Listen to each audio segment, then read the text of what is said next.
श्रीगुरुवे नमः।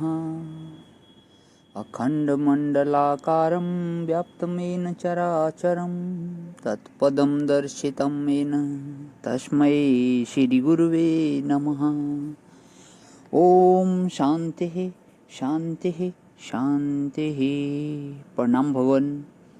श्री आलू वाले बाबा जी का दिव्य ग्रंथ महावाक्य, और उसमें भगवान आज हम हैं पेज नंबर 164 से।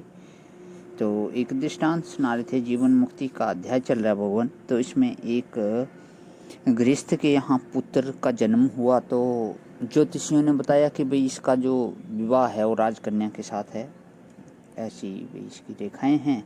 तो ये बात फैलते फैलते जब राजा के पास पहुंचती है, तो राजा चुपके से उस बच्चे को लेकर के रात को नदी में बहा देता है।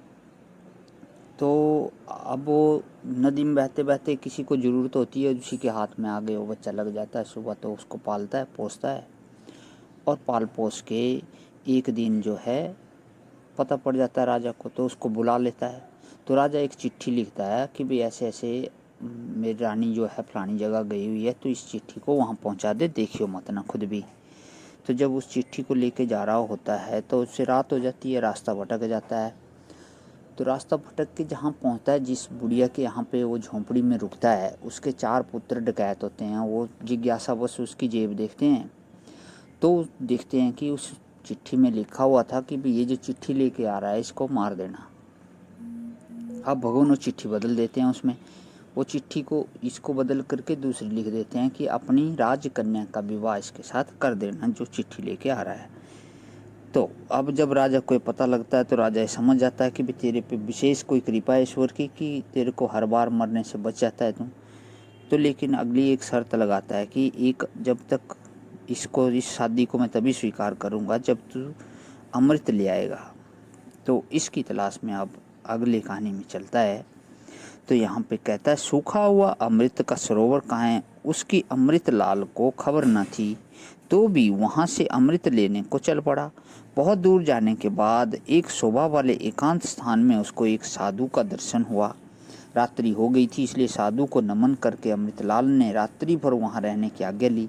साधु ने कहा, हे सुंदर युवा, तू कहाँ जा रहा है। अमृतलाल ने अपना सब वृतांत सुनाया और कहा, हे भगवान, अमृत का सरोवर कहाँ है, क्या आप जानते हैं। वह सूखा पड़ा हुआ है। किस उपाय से अमृत से पूर्ण हो सकता है और मैं उसे किस प्रकार ला सकता हूँ, यह बात आप मुझे बता दें तो मेरा हित हो। यह साधु सामान्य साधु न था, सिद्ध था, अमृत के सरोवर को जानता था। युवा का वृतांत सुनकर उसको उस पर दया आ गई। करुणा करके बोला, बच्चा, तूने अमृत ले आने का संकल्प किया है। यद्यपि अमृत लाना कठिन है, तो भी मैं तुझको उसकी एक चाबी देता हूँ। सुन, तू यहाँ से उत्तर की तरफ सीधा चला जाइयो। 18 दिन के बाद एक नदी आवेगी।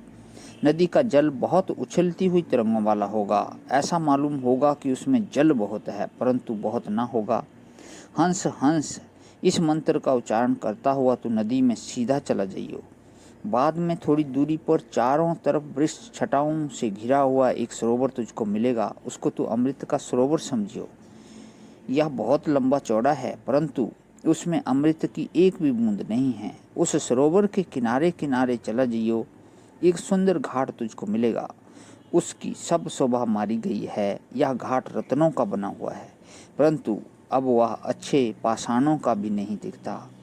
उसके सीधे हाथ पर एक सुंदर वृक्ष मिलेगा। वह स्वर्ण वृक्ष है, परंतु इस समय उसमें एक भी हरा पत्ता नहीं है। सब पेड़ सूखा है। घाट के नीचे एक गड्ढा है, उसमें 3 मगर रहते हैं। एक मगर है, दूसरी मगर की मादा है और तीसरा मगर का बच्चा है। उन तीनों में पूर्ण प्रेम है। तीनों में से कोई अकेला नहीं मर सकता। जो कोई उनको एक साथ मारेगा तभी मरेंगे। जिस प्रकार उन तीनों का परस्पर संबंध, इसी प्रकार अमृत के सरोवर, स्वर्ण वृक्ष और रतन घाट का संबंध है। जब से वे तीनों मगर उस सरोवर में आ गए हैं, तब से सरोवर सूख गया है। मगर से सरोवर सूखा है, मादा से स्वर्ण वृक्ष सूखा है, और मगर के बच्चे से घाट विरूप हो गया है।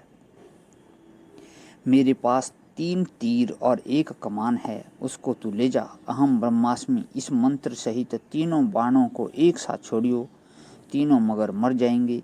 जब मगर और मगर का कुटुंब मर जाएगा, उसी समय सरोवर अमृत से पूर्ण हो जाएगा। स्वर्ण वृक्ष हरा और विशाल हो जाएगा और रतन घाट रत्नों के प्रकाश से चमक उठेगा। साधु का यह उपदेश ग्रहण कर अमृतलाल आनंद से सोया। सुबह उठकर साधु से 3 तीर और कमान लेकर दोनों मंत्रों को याद करता हुआ आगे चला। 18 दिन बाद चंचल नदी मिली। अमृतलाल हंस मंत्र का उच्चारण करता हुआ नदी से निकल गया। सूखा सरोवर आया, उसके घाट पर पहुंचा और अहम ब्रह्मास्मि मंत्र सहित कमान पर 3 बाण चढ़ाकर एक साथ तीनों छोड़े। तीनों मगर मर गए। उसी समय सरोवर खलबलाकर अमृत से पूर्ण हो गया। स्वर्ण वृक्ष हरा हो गया और घाट रत्नों से चमकने लगा। अमृतलाल के आनंद का पार न रहा। उसने साधु का बहुत ही उपकार माना। बाद में उसने स्वर्ण पत्र तोड़कर दोना बनाया। दोने में अमृत भरा। घाट के पास 3 अमूल्य रत्न मिले, उनको लेकर वह वहाँ से चला। चलकर साधु के पास पहुंचा। साधु को नम्रता पूर्वक प्रणाम किया और उसका आभार मानकर वहाँ से ससुर के पास पहुंचा। ससुर जो बन गए थे।